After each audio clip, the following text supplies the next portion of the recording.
Hi, it's Awaken with Joylyn. And how many people can do that? I think my daughter and I are the only ones that I know. But that's how we hold our breath underwater. It's fun. Anyway, I am going to talk to you today about how Christians are trained to hate the LGBTQRP plus AI whatever group through religion.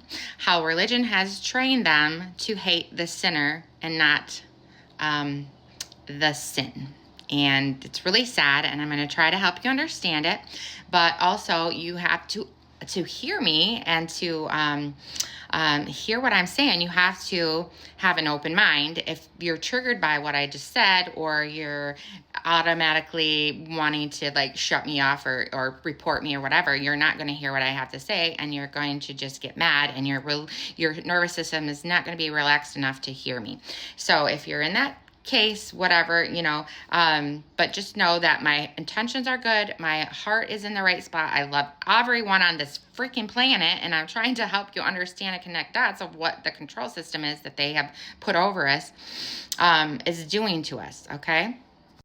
So in order to understand why they have us fighting each other nonstop, you have to understand that God had us come here to create, to experience this world, and to live in love and abundance. He didn't want us to ever be poor. That's just a stupid thing that religion taught us, that Jesus was poor, then you need to be poor, and then that's keeping us in victim mindset, right?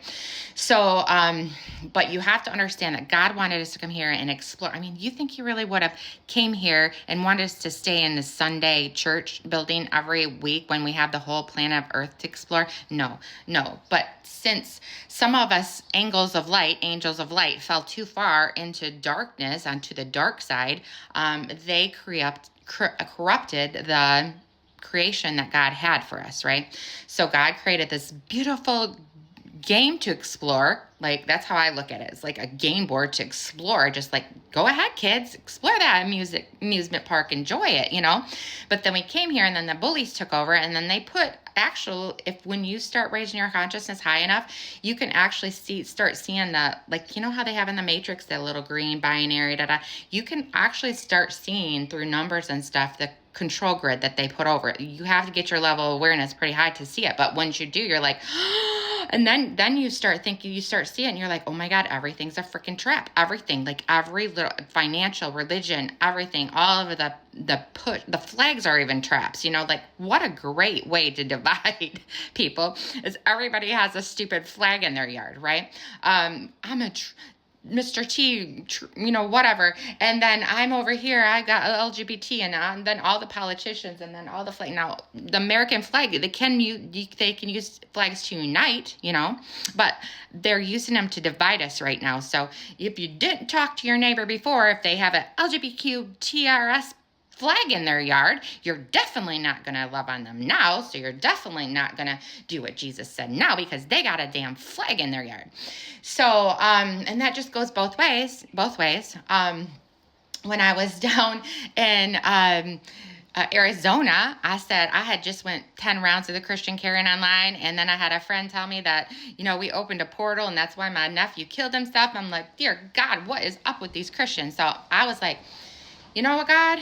Give me anyone to live with, because I had to stay in a room with somebody in their house. I'm like, give me anyone to live with, but a Christian Karen, because I can't do it right now. I just can't. So I pulled up to the yard, and they had like pride flags everywhere, all over their house. And I'm like, thank you, God. Like, I can handle this. I can handle the pride people, because they're nice.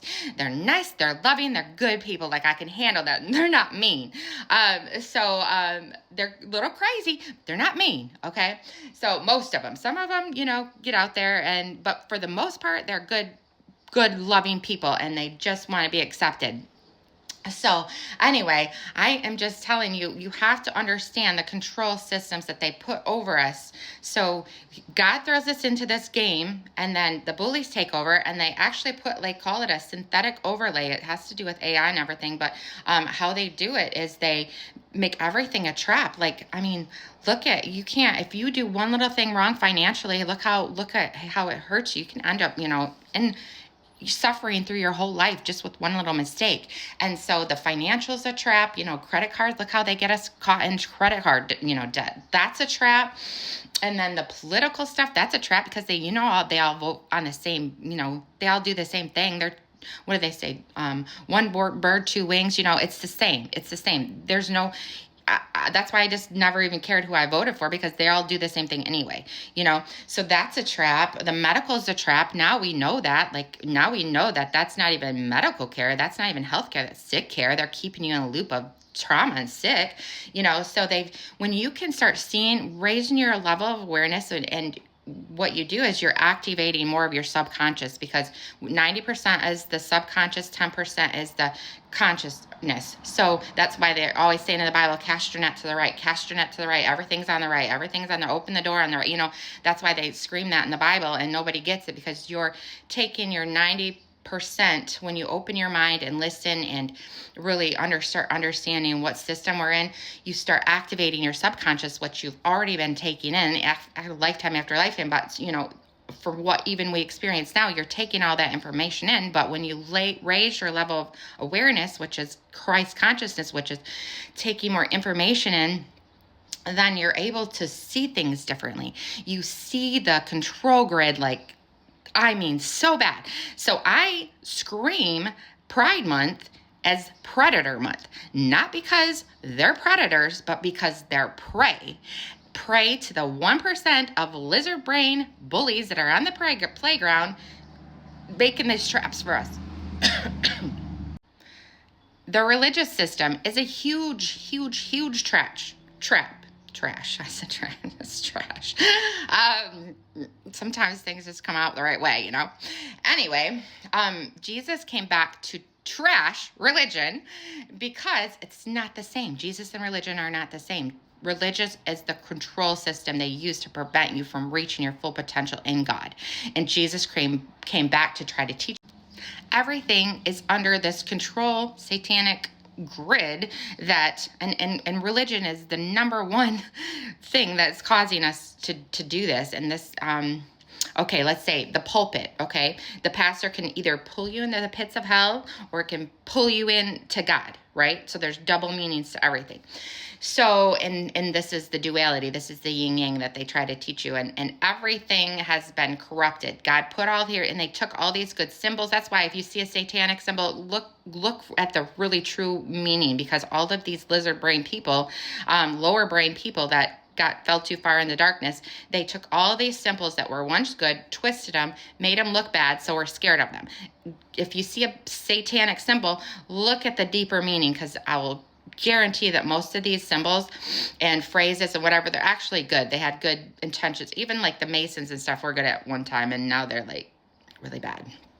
So everything was once good, corrupted and twisted, and now fed back to us. They sell it to us, actually, because, that's another part of the trap. They create chaos and then try to sell us the solution.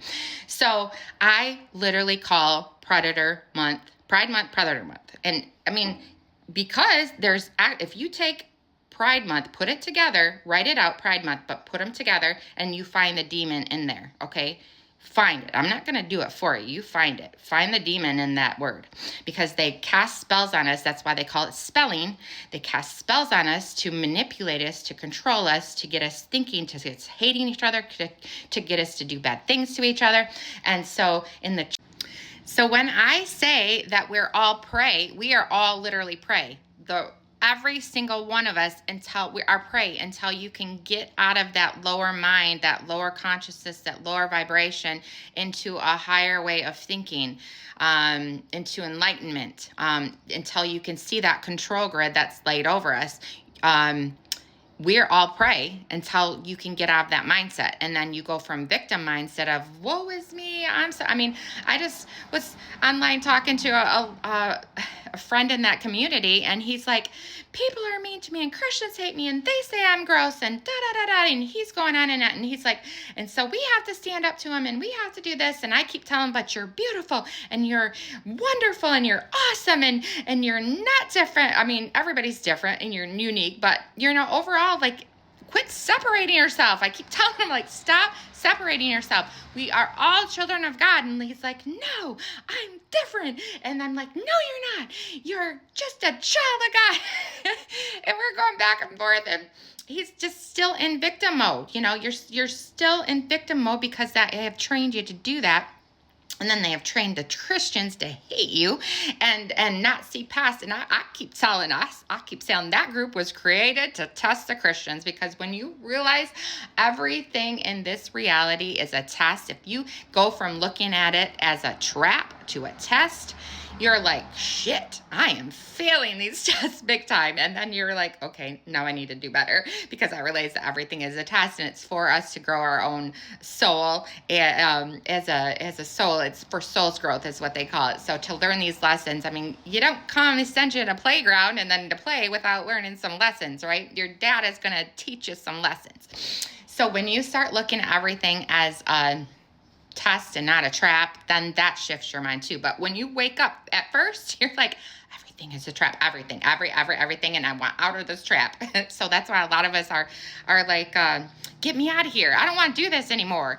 But then you learn that you have to integrate, which is like, okay, roll with it. So then how do you teach people what you know without offending them? Because he's like, this kid I was arguing with online, he's like, no, you're saying bad things. And I'm like, no, I'm not. I'm saying really good things to the people and like saying, hey, get out of this. Like, do you think God really, he made you, if you're a hermaphrodite, which is male, both male and female organs that you're born with, if he made you that way, he made you that way for a reason, even if it's to test the asses off the Christians, right? He made you that way for a reason. Now, there is some aspect to it because they have disorders generation after generation through food poison, all this stuff plastics.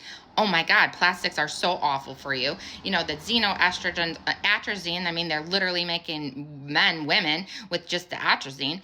So, you have to look at that layer too, because generation after generation after generation. So some of that distortion could be from all the chemicals and shit they've been feeding us. So then remember all the balance, the whole point of this, what they're doing, how they get us so distorted in this reality is to throw off the male and the female, the balance. If they can get that, everything goes to shit. And then we stop creating, because now everybody thinks we have to have men, having babies, and everything's weird because that balance is thrown off. So instead of coming here and be creators, co-creators with God like we want it, now everybody's not, a lot of these people aren't even having sex anymore. They're just like, I don't even know what I am, a guy or girl. And you walk into Walmart and you're like, says Zoe, and you've got a receding hairlines and a beard with boobs, and you're like, I don't even know what to say, like we don't know what to say. And, but it's that's the test. Like, are you going to treat that person? And I have to say, like, I've failed this test sometimes. I'm like, I'm not sure how to act here because it's weird. But then I think, no, God doesn't want me to see them that way. He wants me to look past that. So then when I start talking to that person and I don't see all the shit going on that they've got, I don't care what the color of their hair is. God's not going to care what color your hair is. He doesn't care what pronouns you have. He wants to see the person that you are. He wants to see the soul. He wants to see how good you are to others. He wants to see, and when I start talking to them, because I can look past that now, like I just look at things like, oh, what can I learn from this one? And I'm going to see their character. I'm going to see what God's doing with them, right? So that's where my mind goes now. And when you raise your consciousness, you look past all that shit. You don't even see it. You don't see the color. You don't see anything, because your mind goes back to a child where you don't care about any of that stuff. You don't see things. You don't see race. You don't see religion. You don't give a shit whose pronouns what. You don't care, because your consciousness is going back to kid, to God, where that stuff doesn't matter, right? So when I see that and then I start talking to them, and I'm like, this person was the nicest person ever and so helpful. And it was just, I don't know if it was a man or a woman, and I don't even care, but they were a good person. So I talked to them. Okay? That's how I see things, right? And now, does that mean that I shouldn't talk out about the imbalance of everything? Because we're creating heaven on earth, right? So we don't want to be praying anymore. If you're sitting in the pews praying or being the prey. That's why the word plays a spell. You can two meanings. You can sit in there and pray to God and be, pray, Pray, or you can sit there and be the prey, as in Prey. And a lot of these people in the churches are sitting there being the prey, and because they're still sitting there and feeling victim, feeling financially this happened to me, this is happening, just like the LGBT or like Q are like, oh yeah, everybody's mean to me and they don't understand me and they don't call me by my pronouns, and if they can all keep you all in a low vibrational state of victim mindset, then you don't reach your full potential. You don't meet God. You don't step into your authentic self. You stay locked into system of whining. And I know this because I'm the biggest whiner. You ask anyone in my family, I was the biggest whiny ass victim mindset person ever. I was. And for me to get out of that was really, really, really hard. But I did, and once in a while I fall back into it, but for the most part, I don't see that. I see it every day. I'm like, what you got for me now, God, and what can I experience? And I went from being victim mindset to like grateful. And if some Christian is mean to you, you say, I'm grateful that I got to see that evilness in their face, how they treat people. And I know that I don't ever want to be around that person anymore. Or if, somebody is waving a pride flag in your face that's actually upside down. This is another thing they do with colors, okay? They train us, look up Bliss Point, they manipulate us with these fast food companies because they use typically red and yellow and orange as colors, because that's keeping you in your lower chakras, the lust, need, look those up. It's it's more of like your sexual organs where you're lust and you crave and you need. So they know this, and they know that they can manipulate us through colors. So what did they do with the pride flag? They inverted it so that when we read from top to bottom, right? So those first colors you're going to look at are the red, orange, and they even train us to do it in school, to write the rainbow out that way. But actually the chakras are flipped upside down. So you should be enlightenment, the true God, the indigo, the purple, the blue. Blue is for chakras to express yourself. These colors called chromotherapy, look at it, they're healing. Colors are healing. And so what they did with the pride flag is they flipped it upside down. So you're looking at your sexual, your lust, your all that first, and they manipulate us through colors. So they actually do that to get us, drawn into those colors with the fast food joints. That's why a lot of them are those colors. And then with the Bliss Point, then they created all that concoction of sugar, salt, and fats to keep us coming back to eat that stuff, right? So, but this is what they did. And then they took out the indigo there's only 6 colors of that rainbow now, of the pride flag. So now it's not only inverted, so you're looking at your sexual stuff first before your enlightenment, the colors. And now they took the indigo out, so you don't even have the third eye color that connects you with God. So that's another aspect that they're doing with the control grid. And then so this is why the Christians are like, no, we want the God flag back. We want you to know God. But instead tell them like, hey, we want you to have that indigo color back, the purple, so you can get enlightenment to God, because they don't even know. They just trained by religion to tell them they're awful, tell them they're sinners, tell them they suck, tell them they do this, tell them they do that. And then they're not really explaining, and they don't even know. If you haven't went down rabbit holes enough to know, like really study this, you're not going to know what they're manipulating. So you're not going to know if you don't really study, and a lot of Christians aren't told this, so they're just barking rules that aren't bad rules, because the whole goal is to get us back in our balance with our masculine and feminine. But and then you got Christian Karens coming in there and whopping you, telling you you're going to hell, everything. Hell is literally when you don't learn your lessons and you keep having to repeat them. Actually, that series Lucifer, at the end of there, it really explains what hell is. It is coming here and doing not doing things the way God wanted us to, and then you end up, every action has a reaction. So And karma is really a bitch. And so all those people that are doing not good things, that you reap what you sow, good or bad. Like if you're putting bad into the world, you're going to get that. If not in this lifetime, another one. And if you don't believe in reincarnation, then it's going to hit you in, your this lifetime or something. Any way that is coming back to get you. So if you're not able to forgive, or if you're doing things out of spite, or if you're keeping kids from their grandparents, or if you're keeping doing stuff just out of spite because you just can't forgive them, and you want, and I had to release a little bit this down here, because I didn't realize I was still holding on to some of that spitefulness. We all have it in us, but the goal is to get it out. Having people help us trigger us. That's why I don't really care that I trigger you, and I know that I will, and I know that some of the stuff I say is triggering, but it's meant to, because it's going to help you heal. These triggers will help you heal, and then the explanation will help you heal, and then you don't have to stay in this control grid that they keep us under. You can get out of it. And the people sitting in the church, the majority of them don't know that they can get out of it. They don't have to sit there and weep like weak sinners. They can be like, get out and be like, do you know how awesome God is and how Jesus is so freaking cool? He's a badass. People get triggered when I say Jesus is a badass, and I'm like, my Jesus is not weak. He is a badass, and I am not going to accept the religious version of Jesus anymore. The poor, love and light only, weak Jesus, because then what happens if they train you that Jesus is that way, and then they tell you to be like Jesus, and then you sit there with they're training you to be like the weak Jesus, the lukewarm Jesus, okay? Jesus was not like that. He was a fucking badass. So, anyway, when you get that power in you, you get that Holy Ghost Spirit, you do come off. And some of these Christian Karens do have it. And they are not pointing their lightsaber in the right way. They're pointing it at the people, they're not pointing at the system of control, the control grid. They're not tearing that down. They're tearing the people down.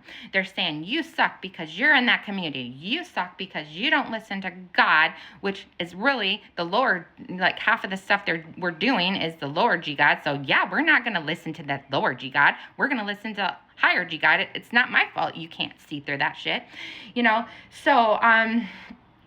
So we're going to need those Christian Karens, because when this flips, I always tell people, I'm like, when this flips and the Christian Karens figure out that they've been controlled just as bad as everyone else, they're going to be so pissed, and we're going to need that. And just like we're going to need this younger generation when they finally realize what the system is all about too, and then they start attacking the systems instead of the people.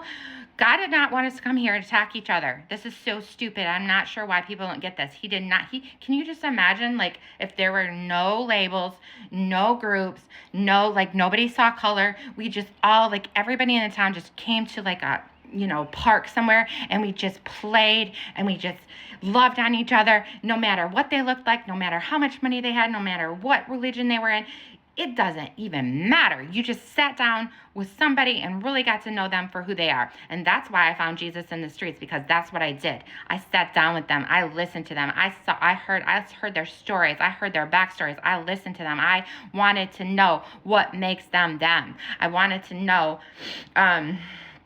who they were. I didn't care if they're waving a pride flag. I didn't care if they, were black, white, yellow, green, had purple hair. No, there are things like when you dye your hair, that is a disconnection from God, okay? Because anytime God put you in here with the hair that he gave you, and anytime these are your antennas. This is why, they can get all the information out of a hair sample, because your hair holds memory. Your hair holds so much information.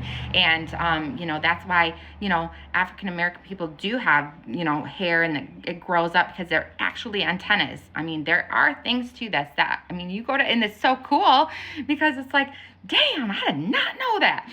And then it starts all making sense. So there is some issues, like if you're dyeing your hair. I used to all the time. I'm like destroying my tenants all the time trying to look good, you know. But God didn't want you to do that either. So there is some truth to this. That's why it's like religion pumps out all these stupid rules with no explanation. So nobody wants to follow them because they don't understand, because they sound stupid. Okay. But just a little bit of explanation can really change somebody's perspective. So learn the explanations to all the stupid rules would be my suggestion. But no, we are going to need those tough Christian Karens to kick some ass of this. Yeah, they're so gonna be demon slayers when they realize what we're under and what control systems that we're under. We're gonna need them, just like we're gonna need the strength of the LGBTQ, whatever, all those people. Like, we're gonna need that too. Those younger people, those ones that haven't awakened yet, but they're going to, we need. And it makes me laugh because I'm thinking, God, you're funny, because you created a whole, the last few generations have been kind of like disobedient little shits that don't obey their parents, and, don't want to work, and, but they're coming in with those codes. So they know that we shouldn't have to live like that. They know that God did not want us to have to work 5 jobs just to feed our families, and this is bullshit. So they're coming in saying already, like, we don't want to do that, and we're not going to listen. And that's perfect, because we need them to break down this control system, to be like, no. Can you imagine, like, all the baby boomers who are in the, do what you say, do what you're told, and, you're going to hell, they're not going to crack the system. They're not. They're going to keep saying, no kings, because, Jesus was a king, and that's a word spell too. So they're out screaming no kings. And I'm like, we already have men to think they're women. There's no masculinity left on this planet, basically. And, and then you want to scream no kings? No, that's word spells. Don't do that. We need more kings. And Jesus was a king, so quit saying that. So word spells, again, this is how they get us to hurt each other, and we don't even know what they're doing. So anyway, I wanted to explain that. I want to explain that God did not want us to come here and hate on each other. He didn't want us. He came here and said, be like children. Be like children. Love each other. Do not keep doing things to each other that just cause harm and division and hate and separation. And every flag that you wave to show how different you are is doing that. You're falling for the tricks. Every MAGA flag you post, every political thing you post is just causing more division, more separation. And we're here, some of us are enlightened enough and awake enough to know, like, we're not going to do that. So we're here, God's put it on our hearts to get out here and speak and say, no, you don't have to do that. You don't have to follow this control system grid anymore. So my suggestion to you, if you got a neighbor you haven't talked to in 10 years because they've got a MAGA flag or a pride flag in there, get your ass over there and ask them for some damn sugar. And talk to them, get to know them, see the person that they are. Because let me tell you, you're going to be so surprised at what you find. All right, those are my thoughts for today.